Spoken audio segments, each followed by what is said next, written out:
Voici le résultat final. Bonjour! Aujourd'hui, je vous montre comment faire des tuteurs à la maison. Moi, j'ai beaucoup de plantes que je dois tutorer, là, beaucoup de philodendrons. Puis, à un moment donné, acheter tout le temps des tuteurs individuels, ben ça peut être compliqué. Fait que ce que je fais, c'est que j'achète des gros tapis de même de coco. Puis, je fais mes tuteurs moi-même. Fait que je te montre là, à quoi ça peut ressembler là, un coup que c'est terminé. Donc, comme tu peux voir ici, j'ai fait un mini tuteur. Donc, à la base, il faut toujours quelque chose de solide. Moi, je peux utiliser là, des tiges de bambou que j'ai coupées quand je veux faire des mini comme ça. Je peux utiliser aussi, je sais pas si tu vois, des tuyaux de PVC. Ça n'a pas trop cher, ça se trouve dans les magasins de rénovation. Fait que tu vois, comme celui-là est un petit peu plus haut. Et là, j'en ai besoin pour mon Monstera qui est assez rendu gros. Fait que j'ai trouvé une pôle de tempo. Ça va faire la job. La première affaire qu'il faut que tu fasses, c'est de prendre tes mesures. Tu vas voir, tu n'en as pas besoin de si large que ça. Fait que moi, ce que je prends, c'est que je prends ma pôle, je la mets dessus. Puis là, je m'en viens l'enrouler comme si je faisais un tour. Parfait. Fait que là, j'ai à peu près ici ma ligne que je vais devoir venir couper. Prends-toi des bons ciseaux, tu vas voir que c'est rough un petit peu ces ciseaux.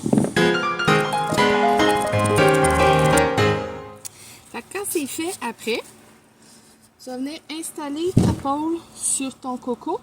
Puis à l'aide de taille rap, tu vas venir faire juste ton rough de fixation. Essaye que ton attache soit vis-à-vis ta fente parce que ça risque, tu sais, comme ça, là, ici, là, essaye que ça soit ton attache qui soit là parce que ça va être moins esthétique si tu le mets en avant. Donc, un coup que c'est taille râpée, tu vas voir, ça ressemble à peu près à ça. Fait que là, ça va être le temps de faire ta finition. Pour ta finition, tu as besoin de corde de jute. Tu vas venir l'installer en haut. Tu l'attaches simplement. Tu peux le barrer proche de ta taille rap. Ça va l'éviter de tourner quand tu vas l'enrouler autour. Puis après ça, ce que tu fais, c'est que tu vas venir serrer bien fort. Pas trop, ça reste de la corde de jute, pas que ça te lâche des mains, mais quand même assez fort. Et tu vas venir faire le tour, comme ça. Moi, chaque fois que je passe sur une taille rap, j'ai tendance à le passer plusieurs fois pour pouvoir essayer de enlever le blanc de la taille rap. Regarde, tu vois-tu?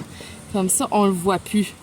Puis après ça, je continue, je descends. Et là, en même temps que tu descends, tu viens serrer ici. Tu le tiens bien serré, on descend. Essaye d'être régulier. Regarde de quoi ça a de l'air. On va faire le poteau complet comme ça. Quand tu vas arriver en bas, tu remontes. Fait que quand tu vas être rendu à remonter en haut, je sais pas si tu vois là, on voit des petites bosses là, entre mes attaches. Fait que moi, je te conseille, passe ton fil dessus.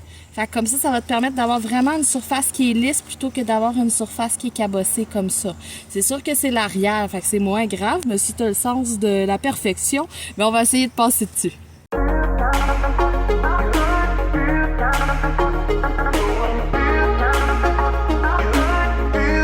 Fait que quand tu es arrivé au bout, même chose que tantôt, tu vas venir rentrer ta tête ici dans ton nœud pour être sûr que ça soit bien barré quand tu vas l'attacher pour pas qu'il se défasse.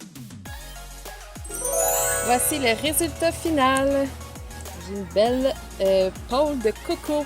Et l'avantage aussi, c'est qu'avec les pôles en métal, ben ça pourrit pas hein, dans la terre. Au pire, ça va rouiller, ça va donner du fer à ta plante, mais ça pourrit pas. Abonne-toi à ma page pour plus d'astuces du genre, casser ces drôles de plantes et fais-moi un pouce sur la vidéo. À bientôt!